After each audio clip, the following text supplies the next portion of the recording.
Good morning, good afternoon, good day world. Kumusta po kayong lahat dyan? It's a Sunday today, day off. Ayan, dito ako sa kitchen, main kitchen. Wala naman dito yung boss. Dito ako, magluluto ako ngayon ng ginataang langka at saka galunggong paksiw.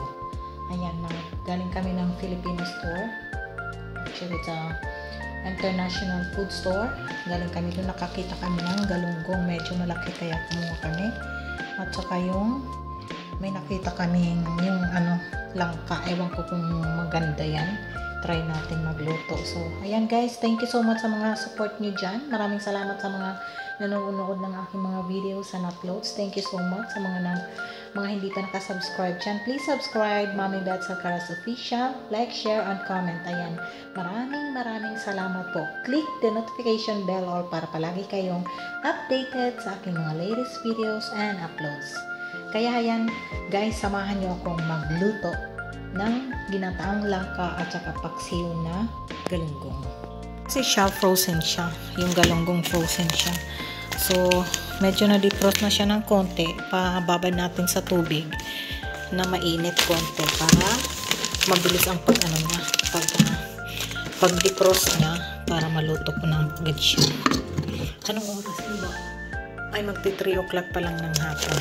Ayan, tamang-tama yan para sa hapunan namin, early dinner namin. Ayan, guys.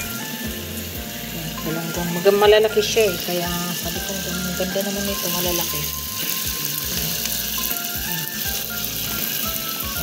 Ito naman kung magkano yun. Hindi ko na-check yung price. Painitin ko lang yung tubig. At saka magluluto na tayo ng galunggong. Maghahanda na tayo ng mga sangkap. Baka unahin ko muna yung ginataang langka. Tapos ito, susunod ko na lang.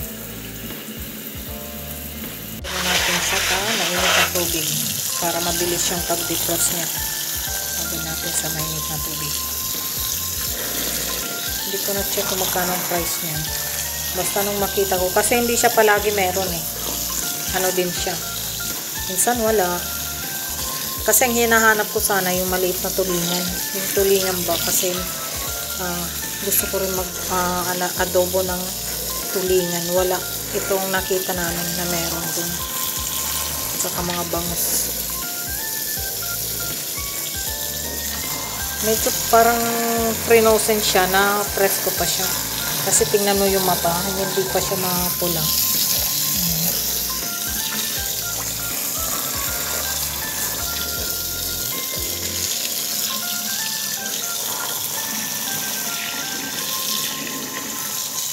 So, babad muna natin siya.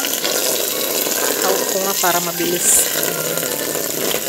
Babad muna natin siya sa yung mga sangkap. Ayan, luya. Ito, wala kaming yung pangpaksiw na ito na lang ginamit ko yung jalapeno pepper. Lalagyan ko lang isa. Tapos yan.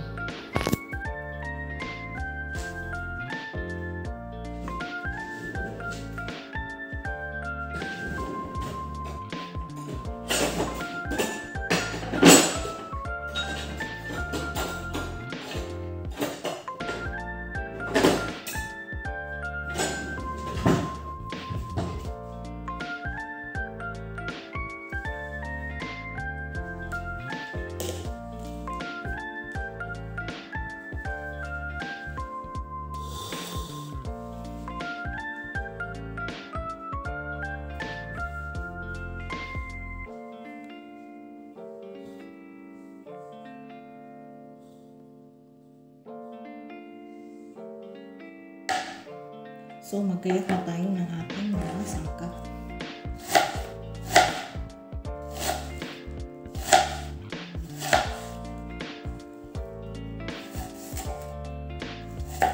Damahin natin ng sibuyas kasi dalawa.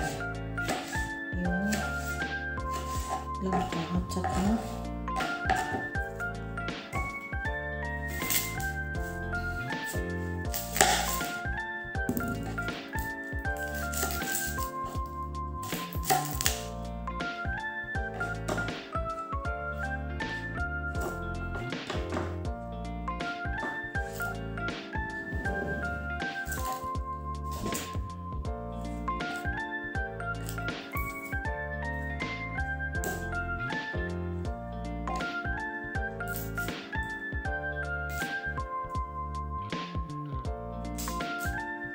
Yung langka at saka yung paksiw, kaya ganyan na natin yung pag-ano na sangkap.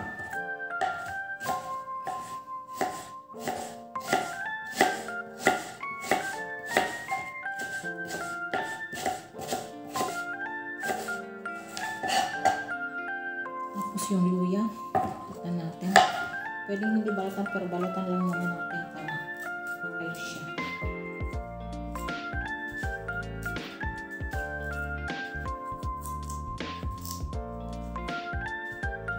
Dito ako kasi nandito banda yung basura. So, para diretso siya.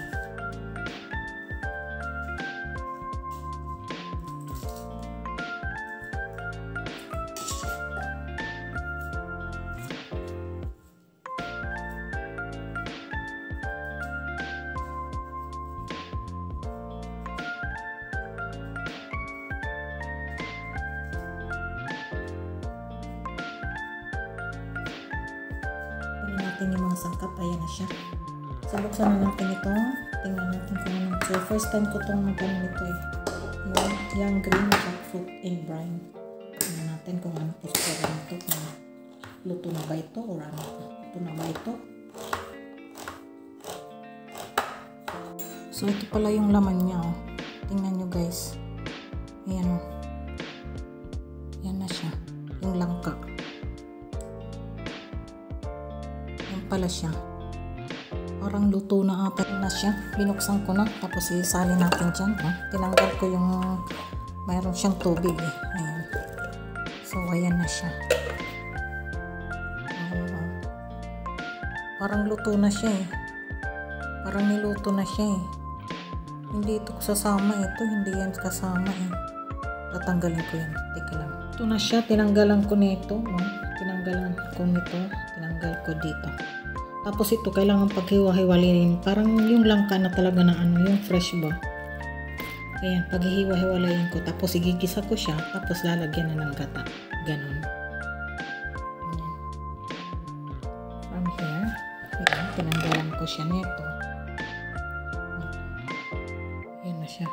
Kunti lang pala yung dalawang lata.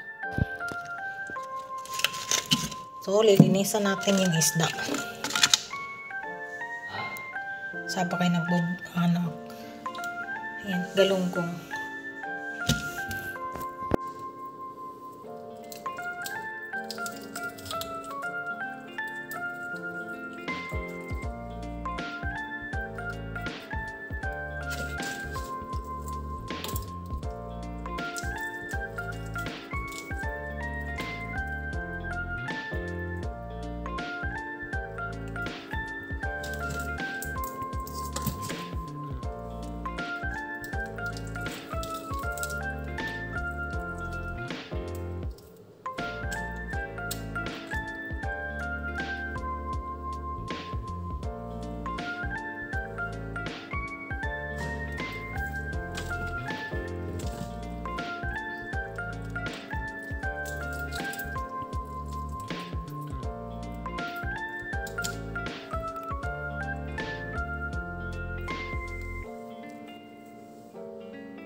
Ito na yung ating galunggong, gawin nating paksiw.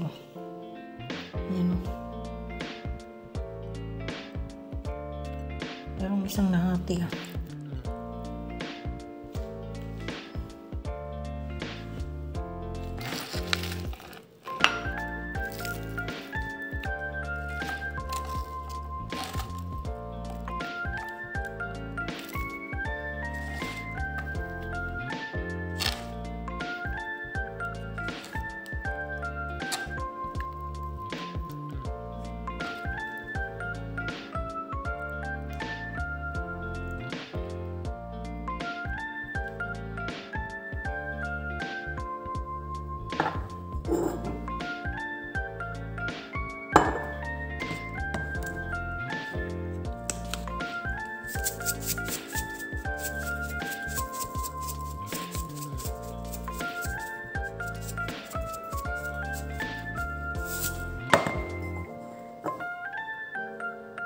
Suka.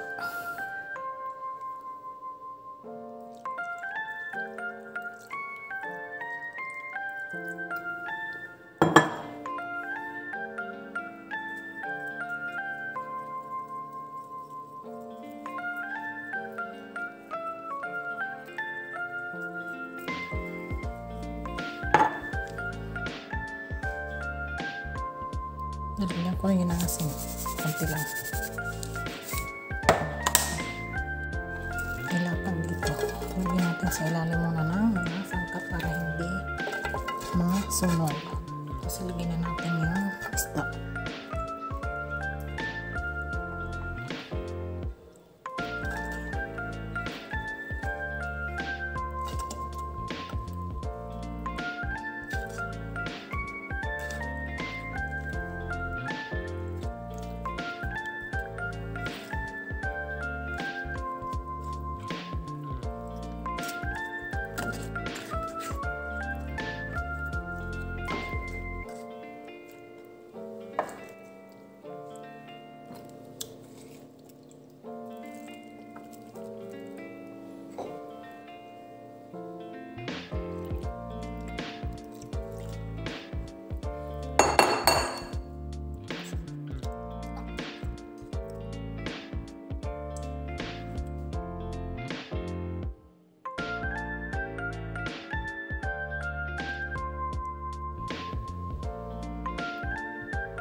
Isa tayo mga sangkap para sa ating langka na isang serving lang. Maliit lang pala yung dapat anim na cans. Yung dalawa lang. First time ko kasing bumili niyan, magluto niyan ng langka na yan na sa lata. Lagyan na natin yung langka na nakapalabot na langka. Luto na siya, nasa kan. Luto na pala yun. So, ginisa ko lang siya sa oil. Sibuyas. Ayan natin siya.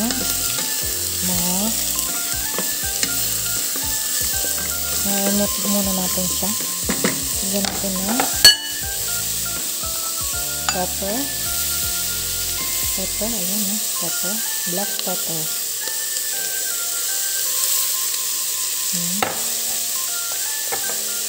Okay.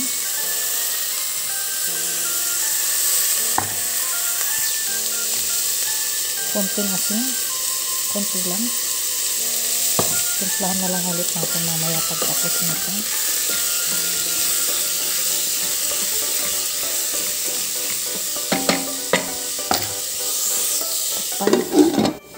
Palutuin na natin siya ng konti. Yan lang pa. Konti lang siya. Good for siguro 2 serving lang yun. Tapos yung ating paksiw na galunggong. Ayan. Ang tipo. Mamaya pag konti na lang yung sabaw, lalagyan ko yan ng mantika.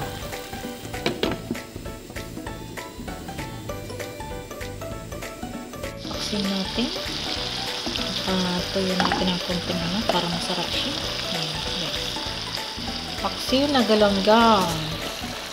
At saka yung ating langka na pinataan.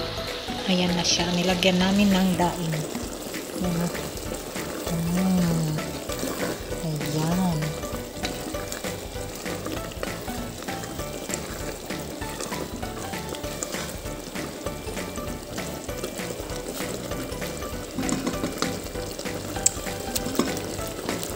Okay, langka. Langka talaga para sa roll. Gupi ay laya, pero langka. Ayan.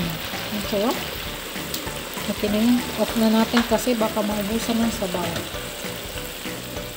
Ito din. Diri, babalin ko lang. Tag diri na makam. Kanang larong dira.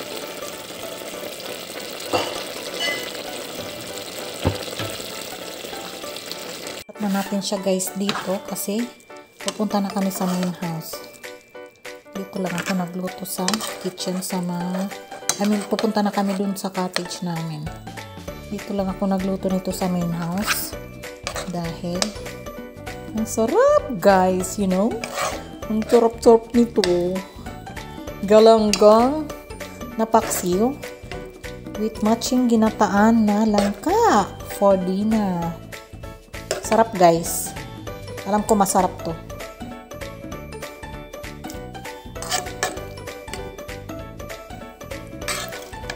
Ayan guys. Ating paksiw na galunggong. Paksiw na galunggong ni Mami Beth. Ayan o. Yung konti pang sabaw. Ayan. Duha ka lahat. Kailangan unom. Pero okay lang. Bis upat okay na ko.